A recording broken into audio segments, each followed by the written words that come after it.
नमस्कार। राम लक्ष्मण परशुराम संवाद को हम कंटिन्यू करते हैं। लखन कहा हसी हमरे जाना, सुनहु देव सब धनुष समाना।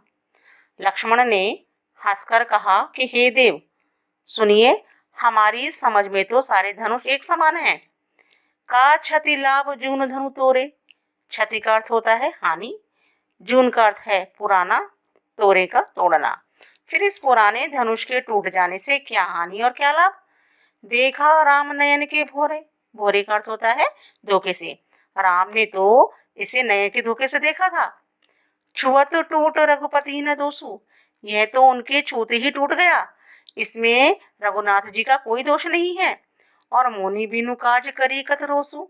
रोसु का अर्थ क्रोध करना, इसलिए हे मुनि, आप अकारण ही क्रोध कर रहे हैं। बोले चिते परसु की ओरा।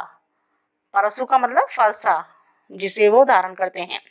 अपने फरसे की ओर देखकर, चिते का अर्थ देखकर, अपने फरसे की ओर देखकर वे बोले, रे सठ सुने ही सुभाव न मोरा। सठ का अर्थ है मूर्ख। हे मूर्ख, तूने मेरे स्वभाव के बारे में नहीं सुना। बालक बोले बधौ नहीं तो ही। बालक समझकर मैं तेरा वध नहीं कर रहा हूँ। वधौ का वध करना, मारना। बालक समझकर मैं तेरा वध नहीं कर रहा हूँ। केवल मुनि जड़ जान ही मोही। और तो मुझे केवल एक साधारण मुनि ही समझ रहा है। फिर वे अपने बारे में बताते हुए कहते हैं, परशुराम जी कहते हैं, बाल ब्रह्मचारी अति कोही। कोही का अर्थ क्रोधी, पहले भी बताया था मैंने आपको। मैं बाल ब्रह्मचारी हूँ और अत्यंत क्रोधी स्वभाव का हूँ।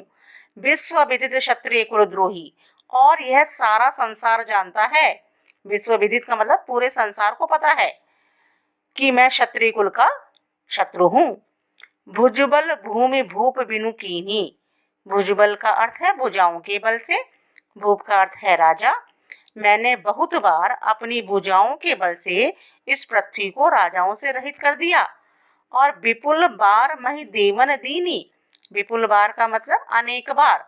मही देवन का अर्थ है ब्राह्मणों को, और बहुत बड़ा ब्राह्मणों को दान में दे दिया।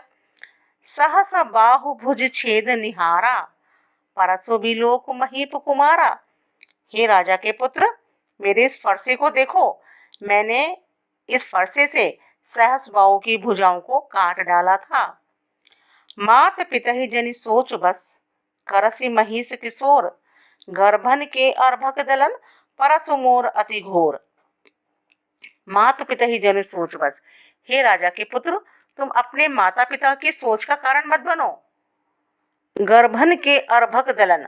गर्भन का अर्थ होता है गर्भ में स्थित, और अर्भक का अर्थ होता है बच्चे, जो भ्रूण में बच्चे पल रहे होते हैं ना स्त्रियों के, उनको बोला जाता है। दलन का अर्थ होता है नष्ट करने वाला, और अति घोर का मतलब बहुत भयंकर।